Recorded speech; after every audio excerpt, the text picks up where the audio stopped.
Hello बच्चों, स्वागत है आपका ज्ञान स्केप 360 पर। आज हम फर्स्ट फ्लाइट बुक की फर्स्ट पोम को पढ़ने वाले हैं। वो है डस्ट ऑफ स्नो, जिसे रॉबर्ट फ्रॉस्ट ने लिखा है। तो चलिए हम लोग चैप्टर को शुरू करने से पहले हम कुछ कंटेक्स्ट को समझ लेते हैं।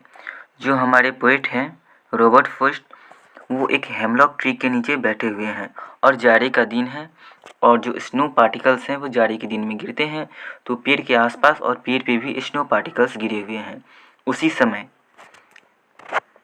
The way a crow shook down on me the dust of snow from a hemlock tree. एक कौवा आता है उसी समय और वो पेड़ पर बैठ जाता है, और जब वो पेड़ पर बैठता है तो जो पेड़ पे स्नो होता है, स्नो पार्टिकल्स होते हैं, जो डस्ट है वो स्नो पार्टिकल्स को बोल रहा है।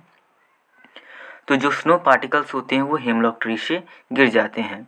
किस पे गिर जाते हैं? पोएट पे गिर जाते हैं। और इस घटना से has given my heart, poet कह रहा है कि उसने मेरे हृदय को अ चेंज ऑफ मूड, मतलब मेरे मस्तिष्क को, मेरे हृदय को उसने चेंज कर दिया। And shaped some part of a day I had rued. तो जो पोएट थे वे काफ़ी निराशा में थे, काफ़ी सोच रहे थे कि क्या होगा, लेकिन जब ये घटना हुआ तो उनका दिन बिल्कुल बदल गया। ये तो इसका हुआ एक्सप्लेनेशन वर्ड टू वर्ड, लेकिन इसका मीनिंग देखें, डीप मीनिंग देखें तो वो काफ़ी ज़्यादा वास्ट है। नेचर जो है वो काफ़ी खूबसूरत है और इसमें हमें ऑर्डिनरी मोमेंट्स में भी हमको नेचर को एंजॉय करना चाहिए। यही बात ही हमें बता रहा है। तो आइए हम इसके डीप मीनिंग को देखें हैं। जो फर्स्ट लाइन देखिए, इसमें क्रो है। क्रो जो है वो नेगेटिविटी या फिर बैड लक को रिप्रेजेंट करने के लिए यूज़ किया जाता है, लेकिन यहाँ पर जो क्रो है वो पॉजिटिव रोल प्ले कर रहा है। पॉजिटिव रोल कैसे प्ले कर रहा है?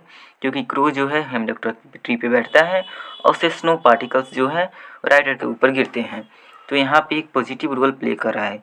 लेकिन सब कहानियों में क्रो को एक हमेशा नेगेटिविटी या बैड लक में ही दिखाया जाता है। शुक down on me the dust of snow from a hemlock tree. यहाँ पर जो स्नो है इसको भी एक प्यूरिटी के फॉर्म में, प्यूरिटी या फिर कोई ऐसा चीज़ जो काफ़ी हमारे मूड को चेंज कर देता है, इस प्रकार से इसको भी यूज़ किया गया है। एक होप, एक पॉजिटिव चेंज के रूप में इसका भी सिंबलाइज किया गया है। फ्रॉम अ हेमलॉक ट्री, ये जो हेमलॉक ट्री है, ये हेमलॉक ट्री भी बैड लक या बैड ओमेन को दिखाता है, लेकिन यहाँ भी इसका पॉजिटिव मीनिंग और पॉजिटिव एस्पेक्ट बताया गया है। हैज़ गिवन माई हार्ट, यहाँ पे इस घटना से जो पोएट है उनका हृदय चेंज हो जाता है। अ चेंज ऑफ मूड, उनका मूड चेंज हो जाता है। And saved some part of a day I had rued, मतलब जो दिन उनका खराब बीत रहा था उसको इंजॉयबल बना देता है ये घटना। तो इसी के साथ ही हमारा पोएम समाप्त होता है। अब आइए इसके हम एक्सप्लेनेशन है, ये स्टोरी फॉर्मेट में लिखा हुआ है, इसे हम लोग एक बार देख लेते हैं। विंटर हैड अराइव, जाड़े का दिन आ चुका था।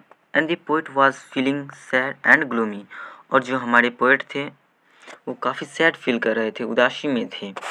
Snow had covered everything like a white blanket, और जो स्नो था, बर्फ जो था, पूरे चारों तरफ एक सफ़ेद चादर की तरफ ढक लिया था। He sat quietly under a hemlock tree, और वो हेमलॉक ट्री के नीचे शांति से बैठे हुए हैं। Which was also covered in snow, और जो हेमलॉक ट्री है वो भी स्नो में कवर्ड है। Suddenly a crow landed on the tree causing some snow to fall on him, तभी अचानक एक कौवा आता है और वो पेड़ की टहनियों पर बैठ जाता है और वहाँ से स्नो गिरता है। The snow was soft cold and smooth, जो स्नो होता है वो काफ़ी ठंडा होता है, मुलायम होता है, स्मूथ होता है। This small event lifted his spirits and change his mood from sad to heavy, और एक छोटी सी घटना उनके स्पिरिट को, उनके मन को, उनकी आत्मा को चेंज कर देता है और उनके मन मस्तिष्क को एक उदासी भरे जीवन से निकालकर खुशी में जीवन में बदल देता है। It reminded him that even simple moments in nature can bring joy and wipe away bitterness. ये घटना हमें इस बात की तरफ ध्यान आकर्षित करता है कि प्रकृति में छोटी भी घटनाएं हमें खुशियाँ दे सकती है और हमारे जीवन की कड़वाहट को ठीक कर सकती है। Crows are often seen as a symbol of bad luck. कौवों को अक्सर एक बैड लक के तौर पे देखा जाता है, डेथ के रूप में सिंबलाइज किया जाता है। But the poet show them differently that day, लेकिन जो पोएट हैं उस दिन उन्होंने उसको डिफरेंटली तरीके से देखा, अलग तरीके से देखा कि कौवा एक अच्छा भी इम्पैक्ट डाल सकता है। He realise that the crow like any parts of nature could bring happiness, मतलब नेचर जो है वो भी एक नेचर का पार्ट है और वो भी हमें खुशी दे सकता है। Despite is usual negative image the crow action made his day brighter by letting the snow fall in him, मतलब भले ही कौवे की जो ट्रेडिशनल इमेज है, पारंपरिक इमेज है, वो बैड बनाया गया है, लेकिन यहाँ पे कौवे का जो एक्शन है उनके दिन को ब्राइट बना देता है, पोएट के दिन को। Robert Frost chose a poisonous hemlock tree and a crow to symbolize negative things. सही बात है, ये लोग आप लोग क्वेश्चन में लिख सकते हैं, इस चीज़ को ध्यान रखेंगे तो। Yet they brought a positive change in the poet's mood. Feeling despair and even thinking about the end of life, the poet experiences a shift when the snow tossed him. यही अब यहाँ पे इसमें डीप मीनिंग को बता रहा है इस पेज में कि छोटी छोटी चीज़ें भी हमारे जीवन में चेंज ला सकती हैं। He interpreted the snow as nature's way of offering care and comfort. वो स्नेह को इस प्रकार से देख रहे हैं जैसे प्रकृति जो है हमारी केयर करने के लिए, हमारे कंफर्ट के लिए कुछ चीज़ें ऑफर कर रही हैं। This simple touch made him life see in a new positive way, और ये छोटी सी घटना उन्हें जीवन को एक विभिन्न तरीके से देखने का तरीका प्रदान करता है। The snow show how our thoughts and choices shape our experiences. This poem shows how our thoughts and choices shape our experiences. ये जो कविता है ये बताती है कि हमारी जो विचार है, हमारी जो चॉइसेस है, हमारे एक्सपीरियंस को, हमारे अनुभव को किस प्रकार निर्धारित करती हैं। Even when faced with negative items like the hemlock tree or the crow, the poet chose to find happiness and move forward. मतलब निगेटिव चीज़ों में भी, जिसे निगेटिव माना जाता है हेमलॉक ट्री और क्रो, उसमें भी जो पोएट हैं वो खुशी को ढूंढ लेते हैं और अपने जीवन के साथ आगे बढ़ने लगते हैं। The poet's experiences teaches us to appreciate small joys in life and use them to overcome tough times. कह रहा है कि जो पोएट का एक्सपीरियंस है ये हमें सिखाता है कि हमें जीवन में छोटी सी छोटी घटनाओं का भी आनंद लेना चाहिए और कठिन समय में भी मुकाबला करने के लिए हमेशा तैयार रहना चाहिए। The summary of the poem Dust of Snow highlights how small moments in nature can bring happiness and change our perspective on life. इसका समरी जो है डस्ट ऑफ स्नो का यही हाईलाइट करता है कि नेचर में छोटी सी भी घटना हमारे जीवन के पर्सपेक्टिव को चेंज कर सकती है। छोटा सा इसका सेंट्रल थीम देख लेते हैं एक प्रकार से। Robert Frost dust of snow explores the delicate balance between darkness and light. The poet represent stark contrast between traditional symbolism of crow and hemlock. मतलब यहाँ पे एक कंट्रास्ट शो करते हैं traditional symbolism of crow and hemlock का। Crow और hemlock दोनों tree को एक बैड ओमेन की तरफ, बैड लक में दिखाया जाता है, लेकिन यहाँ पर इन्होंने पॉजिटिव सेंस में प्रयोग किया है। Often associated with negativity and the unexpected positivity they bring. अक्सर उनको नेगेटिविटी में दर्शाया जाता है, लेकिन यहाँ पे अनएक्सपेक्ट मतलब जो चीज़ एक्सपेक्टेड नहीं था, जो चीज़ हम नहीं जानते थे कि होगा, वैसा वो पॉजिटिव इफेक्ट यहाँ पर कहानी में ला रहे हैं। Through this simple act of nature frost invites story reconsider our perceptions and to appreciate the subtle beauty that surrounds us even in the most ordinary moments। क्या बात है, मतलब इस छोटी सी घटना से जो फ्रोस्ट है हमें ये बताना चाह रहे हैं कि हम अपने परसेप्शन को चेंज करें और नेचर में भी ब्यूटी को खोजें और खुश रहने की कोशिश करें छोटे से छोटे ऑर्डिनरी मोमेंट्स। थोड़ा सा हम इस पे चर्चा कर लेते हैं। क्या दिया है क्वेश्चन, पहला क्वेश्चन है what is dust of snow. Snow particles को डस्ट ऑफ स्नो कहा गया है, आप इसको लिख लेंगे। आप लोग कोशिश कीजिएगा इसको लिखने का, मैं थोड़ा सा एक्सप्लेन कर देता हूँ। व्हाट डज द पोएट से हैज़ चेंज द मूड, मतलब किस घटना ने पोएट का मूड चेंज किया। तो जो स्नो फ्लेक्स गिरे उनके ऊपर, इस घटना ने उनके मूड को चेंज कर दिया।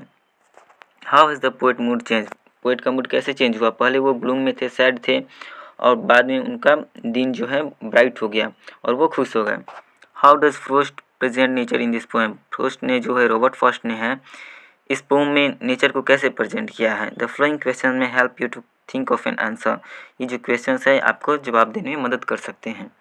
What are the birds that are usually named in the poems, कहा जा रहा है कि पोम्स में कौन से बर्ड को ज़्यादातर नाम दिया जाता है। तो स्पैरो हो गया और फिर तोते हो गए, उनको ज़्यादा पोम में यूज़ किया जाता है। Do you think a crow is often mentioned in poems, काफ़ी कम ही, रेयरली ही क्रो का मेंशन किया जाता है, क्योंकि जो क्रो है उसे देख कर लोगों के अंदर नेगेटिव इमेज पैदा होती है कि हाँ किसी नेगेटिव चीज़ को सिंबलाइज कर रहा है। Again what is a hemlock tree? Why doesn't the poet write about a more beautiful tree such as maple or an oak or pine? कह रहा है कि जो हेमलॉक ट्री है क्या है, तो हेमलॉक ट्री एक पॉइजनस ट्री है और नेगेटिविटी को दिखाने के लिए उन्होंने हेमलॉक ट्री को यूज़ किया है और इसीलिए इन सब चीज़ों का यूज़ नहीं किया है। What do crow and hemlock represent? वही बात है, सौरों को रिप्रेजेंट करते हैं। आप लोग इसे लिख लेंगे। आपका अपना एक्सपीरियंस कह रहा है कि जब आप डिप्रेस्ड हो, होपलेस हो, कोई ऐसा एक्सपीरियंस हुआ हो जिसने आपका दिन चेंज कर दिया, मूड चेंज कर दिया उस दिन का, तो उसे लिखिए। तो इसे भी आप लोग लिखने का कोशिश कीजिए। पोएटिक डिवाइस देख लेते हैं। सबसे पहले इसका राइमिंग स्कीम हम लोग देखते हैं कि राइमिंग स्कीम क्या है। यहाँ पर देखिए क्रो को हम ए कंसीडर करते हैं यदि, तो क्रो के बाद स्नो जो है वो फी राइम कर रहा है, मी दूसरा है तो मी के लिए हम लोग बी लिख देते हैं। क्रो और स्नो एक जैसे राइम कर रहे हैं तो इसके लिए ए आ जाएगा। फिर ट्री और मी और ट्री राइम कर रहे हैं तो बी हो जाएगा। फिर हार्ट दूसरा आ जा रहा है तो हार्ट के लिए सी लिख देंगे, मूड के लिए डी लिख देंगे।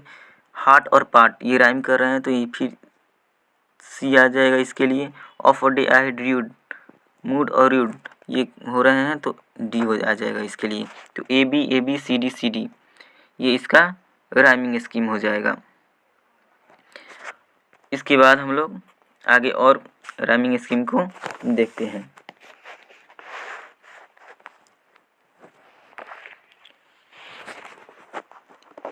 आगे है सिंबोलिज्म है। इसमें सिंबोलिज्म की यदि हम चर्चा करें तो इसमें कि इसके अलावा इसमें इंजर्मेंट है। इंजर्मेंट क्या होता है? जब कोई लाइन दूसरी लाइन तक भी कंटिन्यू रहे बिना फुल स्टॉप किए। तो यहाँ पर देखिए the way across took down on मी, यहाँ पे फुल स्टॉप सीधे लास्ट में आया है तो यहाँ पे इंजर्मेंट भी है। इसके अलावा इसमें सिंबोलिज्म का भी प्रयोग किया गया है। सिंबोलिज्म किसका? क्रो का प्रयोग किया गया है, स्नो का प्रयोग किया गया है, हेमलॉक ट्री का सिंबोलिज्म इसमें प्रयोग हुआ है। क्या क्या वो सिंबोलिज्म है? क्रो को तो बैड चीज़ के नेगेटिव सेंस में दिखाया गया है, वैसे ही स्नो को प्यूरिटी के फॉर्म में दिखाया गया है, होप के फॉर्म में दिखाया गया है। हेमलॉक ट्री पॉइजनस ट्री है इसलिए इसको भी नेगेटिविटी के रूप में दर्शाया गया है। इसके अलावा पोएट इसमें इमेजरी भी क्रिएट कर रहे हैं। इस पोएम में इमेजरी भी है। The dust of snow from a hemlock tree, आदमी इमेजिन कर सकता है कि हाँ ये घटना हो रहा है। इसके अलावा इसमें एजोनेंस भी है। एजोनेंस आप देखिए यहाँ पे इस वाले लाइन में सुक डाउन ऑन मी, एजोनेंस क्या होता है? तो इसमें ओ साउंड का प्रोमिनेंट है। जब कोई वोवेल साउंड प्रोमिनेंट होता है तो उसको एजोनेंस कहते हैं। तो इसमें ओ साउंड प्रोमिनेंट है सेकंड वाले लाइन में, तो यहाँ पे एजोनेंस है। इसके बाद हम लोग एलिट्रेशन को देखते हैं। तो यहाँ पर आप देखिए has heart, H sound repeat कर रहा है। इसके बाद दूसरी लाइन में भी आप देख सकते हैं सेव्ड सम, इस साउंड का रिपीटिशन हो रहा है तो यहाँ पे आपका एलिट्रेशन है। इन दोनों लाइन में एलिट्रेशन है। इसके बाद हम लोग कंसोनेंस को देख लेते हैं। तो आप इसमें देखिए ये डी, इस वाले लाइन में जो है डी साउंड प्रोमिनेंट है। जिस प्रकार एजोनेंस होता था इसमें वोवेल साउंड ज़्यादा प्रोमिनेंट होता था, जिसमें सुक डाउन ऑन मी में वो वोवेल साउंड प्रोमिनेंट था, उसको हम लोग एजोनेंस बोले। उसी प्रकार यहाँ पे कंसोनेंस है जिसमें डी साउंड प्रोमिनेंट है। तो आप लोग इसे भी नोट कर लीजिए। इसके अलावा इस पोएम में कंट्रास्ट भी है। कंट्रास्ट क्या है? इसमें जिस चीज़ों को ट्रेडिशनल सिंबल में जिन चीज़ों को हम लोग नेगेटिव सेंस में दिखाते हैं उसमें पॉजिटिव सेंस में यहाँ पर दिखाया है। तो यही सारी पोएटिक डिवाइसेस इसमें है। आई होप आपको ये चैप्टर समझ में आ गया होगा और हमारे चैनल को हो सके तो सब्सक्राइब कीजिए, इसमें आपका कुछ नहीं जाता। बाकी मिलते हैं नेक्स्ट वीडियो में। धन्यवाद।